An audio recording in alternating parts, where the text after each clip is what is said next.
Hi everybody and welcome to a bit of a video on Twitch drops and the future of them, because there's some really kind of cool things that are coming which I think is important to share. And of course, with the live stream just about to go live, you might finish your working day, you might not have, but you might be kind of trying to watch the catch up of the live stream to get your lovely Twitch drops. Of course, 'tis the season. I'm in the festive spirit. I've got Rogue there, and I think down there, don't look at my crotch, we've got Cyclops there, we've got Beast down there as well.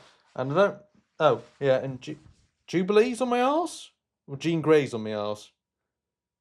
I think I don't know. I don't know. Anyway, that's looking at these characters. I mean, Wolverine's on the left cheek, and I assume it's Jean Grey's on the right cheek. So anyway, right. This was a dev diary that went out about Twitch drops. Very apt, because this went out at 1 a.m. UK time. I ain't staying up for this, but there are some things I think a lot of people have wanted Twitch. Yeah, they've wanted promo codes for a long time, and of course, you have to kind of rely on Twitch drops. Spiciness to Twitch drops is going to be upped. We knew this if you followed my coverage of the Summoners Fest, and of course, if you watch Summoners Fest as well, not just about watching my content.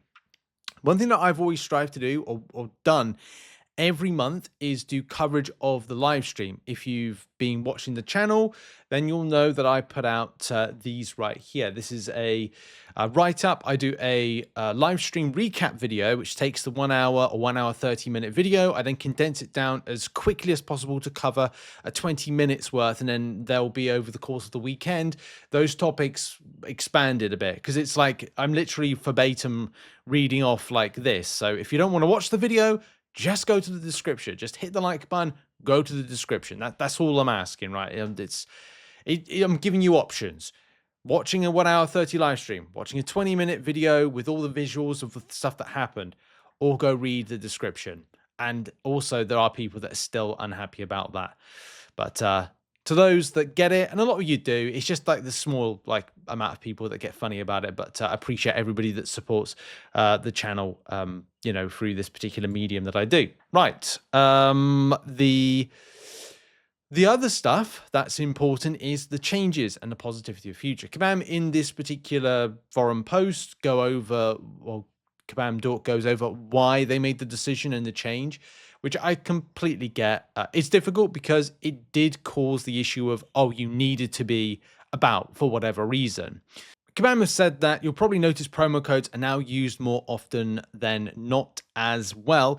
Promo codes, they're largely attached to promotions or as part of big events. Sometimes they're pretty juicy, like the promo code for the Founders War 7-star Nexus in the Regal Ravagers event, or other times they might be targeted towards certain progression or player type, but their use case for the live stream is simply not good for what we're trying to achieve, and thus not using them as our main reward vehicle moving forward. There's a lot of people that this is difficult, because Kabam never started out as a Twitch streaming type start point with their game.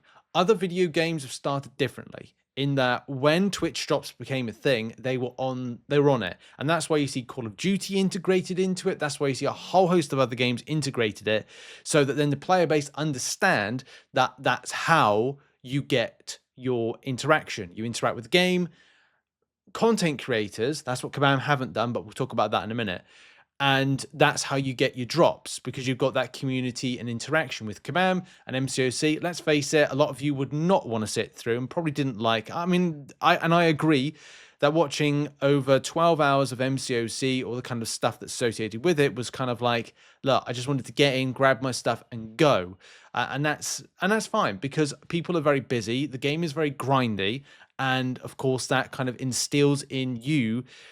Same with me, like, okay, I've got work to do. I've got other things I need to do.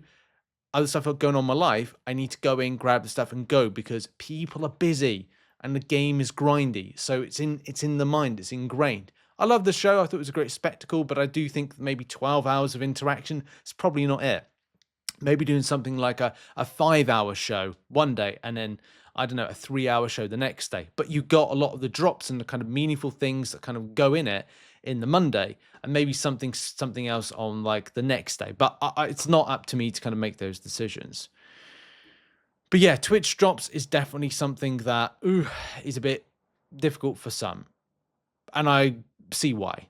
At least Kabam are doing their commitment to a 24-hour loop of the live stream so you can get your drops back, especially if you're getting it on a Saturday and Sunday, which at least for most people, they are not working. Of course, people do work, so it's difficult, and not everybody's able to facilitate the time investment to the drops to grab.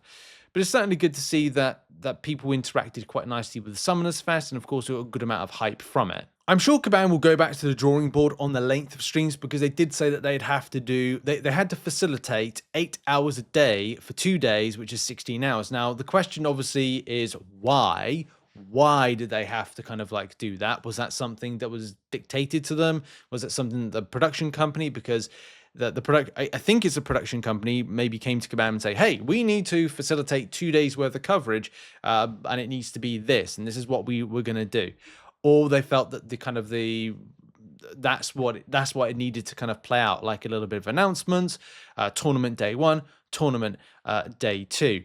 So that may be kind of like they were dictated to on that one, rather than them going, oh, we need to fill that particular time. Or maybe not. Like, I don't know. I think that only Mike and Dave and maybe the team knew what that was all about. Of course, there was big things about like the bans, because like very first of all, like I was under the impression that Kabam got banned. I did my coverage. When was it? Was it Saturday? I did a Saturday first day coverage, and my live stream got banned because of copyrighted music. So that's why I had to kind of like cut out a load of it, and that's what I was going with. And then day 2 things seemed to be fine, and then obviously rumors started coming out that maybe it was because Kabam were breaching their terms of service for doing Twitch drops and the systematic things around it. That not being the case. It's difficult, isn't it? I got that wrong, but then right at the very beginning, I was like, oh, wait, isn't it because of the music? But, you know, here's the thing, jumping to conclusion with it.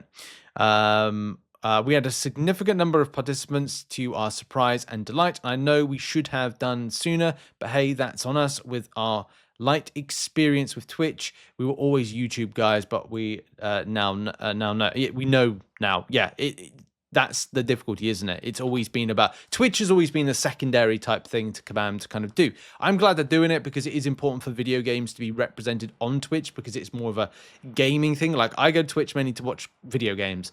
I don't watch just chatting. Like, YouTube's different. YouTube has everything, and it's a bit much. But Twitch, for me, has always been about gaming. And I just ignore a lot of the jest chatters, all these people with a kind of like, all the politics stuff. It just gets boring, man. Like, it gets boring. That's why I prefer, like, clicking on the game that I want to watch and go and watch it. By the way, at the moment, I love watching Ark Raiders. I think that it's hilarious. And I've been watching a lot of the Burnt Peanut. So that's that. And in the past, a lot of GTA roleplay, a lot of other stuff as well, but you know, that's just what I'm into at the moment. And now on to the excitement. So Kabam are going to be doing some improvements to the rewards we get from Twitch drops, because they've said how we build out our campaigns and how we can be much more inclusive is going to stuff like exclusive 7-star tune-up Thor Ragnarok being added to Twitch drops in 2026. Now that is good. They're also going to be more, as I said, they're going to like run different things. It's going to, you're going to see that more. Well, they did say it might be more like a token-based system, and there might be some other stuff as well. There is talk about like how they integrate maybe consumables and Discord, but that's another story, I think, for another day anyway, right? For 2026, I'd like to do 2 campaigns, one for our live stream that is initially opened up to a handful of creators covering the live stream in watch parties and follow-up streams. Now, in the future, because my coverage is very different, if I was to do like what I'm like would do, it would be like I'd be writing up, I'd be typing up everything that goes on. I don't do video reactions in that live stream recap. It's a recap. It's just like what happened and kind of boom, boom, boom, boom, boom, boom, boom, boom stuff. Because it's more palatable for those that just want to find out the information and stuff that went on and see the visuals just boom, boom, boom quickly. When I did my Summoners Fest kind of coverage, I was literally going, I don't know if you hear that, which is not particularly enjoyable. So I think I'll stick to what I'm doing, but I might be part of doing some restreaming down the line so that people can get their drops, and maybe we can do like a community reaction type live stream. That'd be cool. Like a Q&A live stream type thing, and kind of look at the future month and what's happening with the game. So that would be cool. But at least one big thing is that for quite prolific MCOC streamers on Twitch and on YouTube may get that opportunity, mainly Twitch actually, will get that opportunity to get a bit of an audience growth off of it, and kind of start helping out to grow that community off the back of that live stream, which I think is very good for, you know, up and coming creators. I said influencers. I hate the word influencer. Anyway, because it implies that you could have influence on things. Have your own opinion. Like, I have my own opinion, you have your own opinion. Don't follow all the time what I say. Have your own opinion, for God's sake. And a second campaign for all to lock in some additional items over the course of the month. This is, however, a very early and not final details, and tuning of the drops and milestones are still work in progress at this point, but we will give you more information as soon as we've got it nailed. So that could be really cool and expand what you're going to get rewards wise, because I think Kabam are kind of going away from a certain model because of things like promo codes and the way that they're kind of situated. But still the issue will remain. If there is an issue or is a problem with Twitch drops, then Kabam will need to promo code it in order to sort it out, or use the aforementioned 24-hour restreaming of this to then allow you to get your drops. So they've got to try and fix it in day 2 of the 24-hour live streaming of what that was live stream event. I am excited as well because they are going to be announcing stuff today, and there'll be more information on the better rewards that you'll be getting as standard. I think they gave a bit of an indication of that before. I'm just going to try and see if I can find that image. So there we go. That's it. So like now it's this. There's the image right here, and then on the right is the same. So there would be exactly the same rewards, except for you'll get a token, which, yay. Yeah, there may be more than that, but we'll find out more about that later on. But at least it was good to get a little bit of I'd say answer for those that are looking for an answer about the state of Twitch drops, the state of why you have them the way they are, why you're not getting promo codes as much for this. So yeah, look out for an opportunity for 7-star tuned up Thor at some stage. And yeah, that's it for me. I'm out. I'll see you later on for the coverage of the live stream. Have a lovely day, everybody, whatever you're doing on your Friday. And over the weekend, we'll be doing a lot of coverage on things that are coming soon. Cheers.